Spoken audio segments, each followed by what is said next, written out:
Assalamualaikum warahmatullahi wabarakatuh. Perkenalkan, nama saya Ahmad Sauki. Saya mahasiswa Sejarah Peradaban Islam UIN Sunan Gunung Jati Bandung. Nah, pada kali ini saya akan membuat video tentang sejarah singkat Nyai Subang Larang.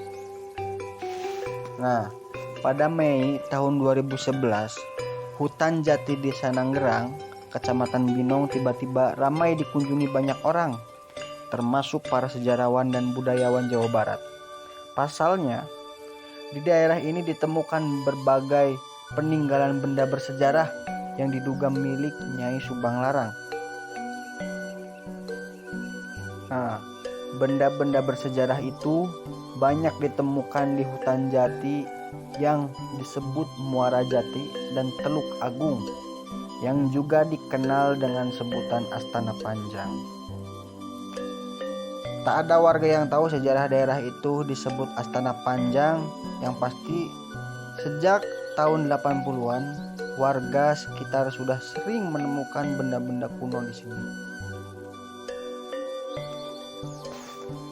Penetapan lokasi tersebut sebagai situs peninggalan Nyai Subang Larang didasarkan pada hasil penelusuran Abah Dasep Arifin, sejarawan dari Bogor yang sudah puluhan tahun mencari jejak makamnya Subang Larang. Berbagai peninggalan yang ditemukan dan kesamaan nama-nama tempat dengan latar belakang kehidupan Subang Larang zaman dulu semakin menguatkan tempat ini merupakan saksi sejarah perjalanan hidup istri Prabu Siliwangi itu. Selain itu, di daerah Cipunagara juga terdapat makam Eyang Gelok yang diyakini sebagai pengiring Nyai Subang Larang semasa hidupnya. Kisah Nyai Subang Larang tercatat dalam cerita Purwaka Caruban Nagari, karya Pangeran Arya Cirebon yang dibuat pada tahun 1720. Subang Larang bernama asli Kubang Kencana Ningrum. Beliau lahir pada tahun 1404 dari ayah yang bernama Ki Gedeng Tapa, yang merupakan Syah Bandar Pelabuhan Muara Jati, sebuah pelabuhan penting di utara Jawa Barat yang termasuk kekuasaan nagari atau kerajaan kecil Singapura. Sedangkan Prabu Siliwangi awalnya bernama Pamanah Rasa, putra dari Prabu Anggalarang dari Kerajaan Galuh.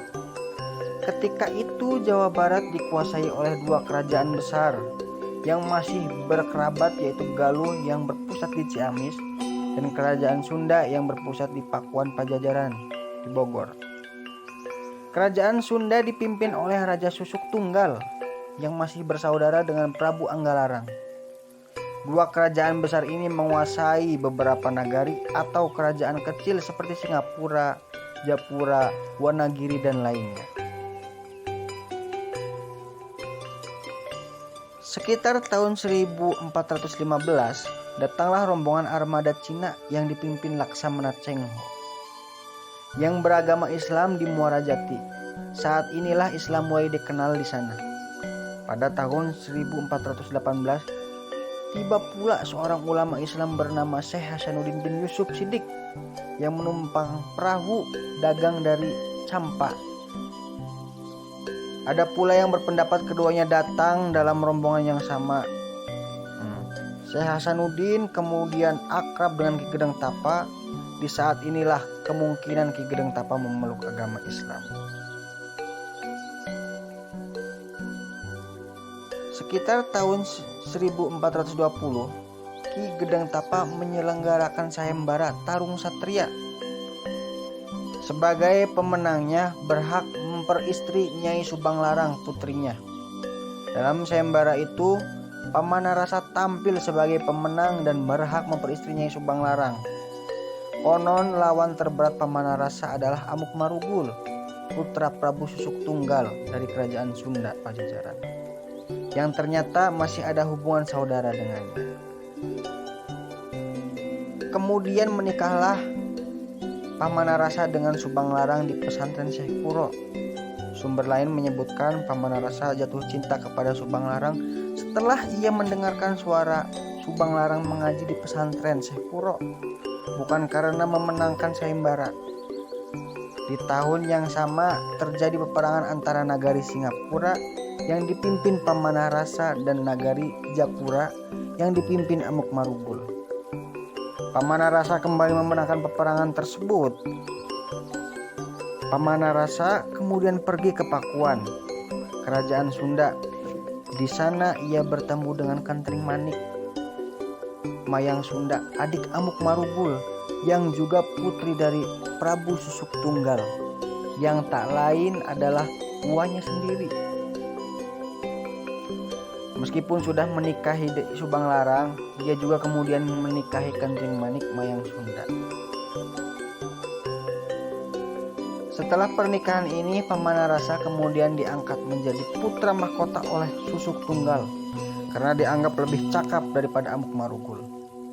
Pamanah Rasa kemudian memboyong Subang Larang untuk tinggal di Keraton Pakuan Pajajaran bersama istri yang lain.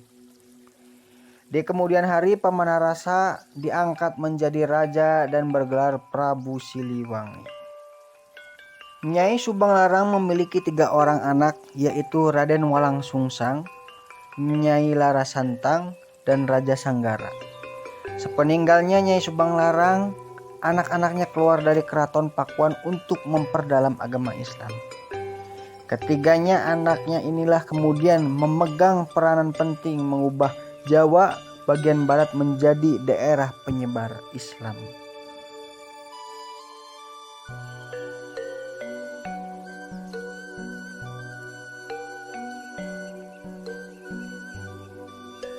Terima kasih sebelumnya sudah menonton video ini. Saya Ahmad Sauki.